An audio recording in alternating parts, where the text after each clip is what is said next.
Hey, what up, everybody? So, coming to you today, I want to go over the preview for our fights on March 2nd. That way, you guys have a couple days to check this out instead of one day like I usually do.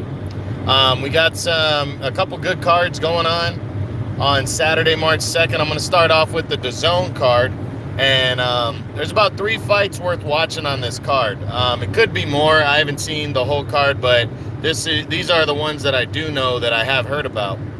So we'll kick it off with a light heavyweight tilt, which is Sean Moynihan against Callum Johnson. Now, Moynihan has lost a couple times in the last couple years. He got knocked out against Marcus Brown in the second round of their fight back in 2017. Then last year in 2018 in November, he took on Sullivan Barrera and got outworked and lost a 10-round decision. So he's pretty much, this is a crossroads fight. He's trying to prove if he's top 10 material right here, going against Callum Johnson. Now, Callum Johnson's former world title challenger. He's actually coming off a loss in a title fight against Artur Beterbiev, where he was supposed to get blown out because nobody heard of him. He got knocked down in the first round and came back and knocked down Beterbiev in the second round, but he ended up getting knocked out in the fourth round of that fight against Beterbiev. But, he put up a good fight for 4 rounds. It was very entertaining. We're going to see who can pull this one out. To be honest with you, if I had to pick one, I'm going to pick Callum Johnson, but that's pretty much because he's put up a better fight and a bigger fight than Sean Moynihan. I really don't know enough about these guys or seen enough of these guys to really have an overall opinion, about a definite opinion on who I think is going to win, but I'm going with Moynihan. I'm going with Johnson in this one. Now, the co-feature sees undefeated 140-pound WBO champion Maurice Hooker make the second defense of his title against Mikel Lapierre. This is pretty much a stay busy fight for Hooker. Hopefully he doesn't overlook this guy, though. And I think he's going to dominate the action, get a knockout victory, middle to later rounds, and retain his world title and push forward, hopefully to something later in the year. Should be a good fight. Hooker is very entertaining coming off of his mandatory defense against Alex Saucedo. He's fought 2 fights in a row where he's went to England to beat Terry Flanagan to win the vacant WBO title. And then he went to Oklahoma, which was Alex Saucedo, his mandatory number 1 contender's home state. And he got knocked down in the second round and came back and dominated the action and scored a 7th round TKO. So very entertaining guy right here, mixes it up, can box. Looking forward to seeing this fight against Lapierre on Saturday. The main event's going to be really good, guys. You got undefeated WBA light heavyweight champion Dimitri Bivol taking on American contender Joe Smith Jr. Joe Smith, you think he's had a title shot because of what he's accomplished already. He knocked out Andres Fonfara a few years ago. He knocked out Bernard Hopkins in the following fight. Joe Smith's mean. He punches really hard, and he's coming into this fight. He lost to Sullivan Barrera in 2017. He's only fought once since, and it was a 1-round knockout last year in June. So, his inactivity worries me in this one, but I do think he has a puncher's chance. But Bivol is a very good boxer. He jabs. He throws a lot of good punches. I really want to see him take the power of Joe Smith, but this is a big matchup right here for Bivol. Bivol's a 5th-ranked light heavyweight in the world, trying to move up, trying to unify titles, possibly going to move down to 168, challenge for titles.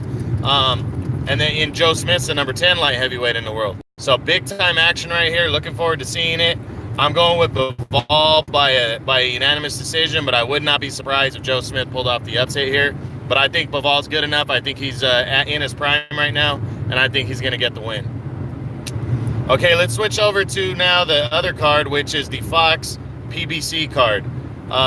This one actually the last couple days got better because they added a couple names that we know. And they're not going to be facing anybody but Jesus Cuellar, who's been in a ring with Abner Mares, lost a split decision a couple years back to him. He's a former featherweight champ. He moved up last year to 130 and took on Gervonta Davis and got destroyed in only 3 rounds. Cuellar's all right. He's being rumored to face Yuriorkis Gamboa next. He's just staying busy, coming back. So he's a 2-division world champion. He's returning to action. This is his second fight since his comeback. and him coming out of retirement. He's just staying busy ahead of a hopeful bigger fight or title shot later in the year. So at least it's a couple guys that you know that have been around. But the main event, big matchup, Shawn Porter defending his WBC welterweight title. Yordenis Ugas is mandatory, guys.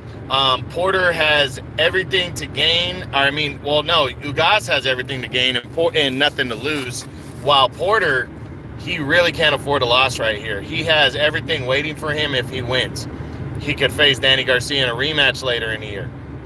Possibly a unification in a rematch with Keith one-time Thurman. He could possibly become an option for Manny Pacquiao. Errol Spence Jr., if Spence beats Mikey Garcia, which most people think he will. A unification there. I mean, he will have endless options if he wins this fight, guys. And he can do whatever he wants in his next fight because Ugas is his mandatory. Now, the matchup here, though, is what worries me for Porter. Ugas is awkward, and he can box. And I think he's going to let Porter come forward like Porter does, and he's going to try to box him. Now, I think if Ugas, what the keys to victory for Ugas, he needs to counterpunch and box in this one. And he needs to look at a tape of the Kell Brook fight when Brook beat Porter back in 2014. How he just stood back and boxed and counterpunched, or even the Keith Thurman fight would be good. And he needs to try to apply that same kind of technique. I don't think he's as good as those two guys is the thing, but he is talented. He is good, and we're going to see what he does with it. So big matchup for him. Now, Shawn Porter, what does he need to do? Just fight like he normally fights, but don't get too out of hand and too wild, to where he's off balance a lot. Porter does that in some fights, and his fights become very wild, very rugged, very rough.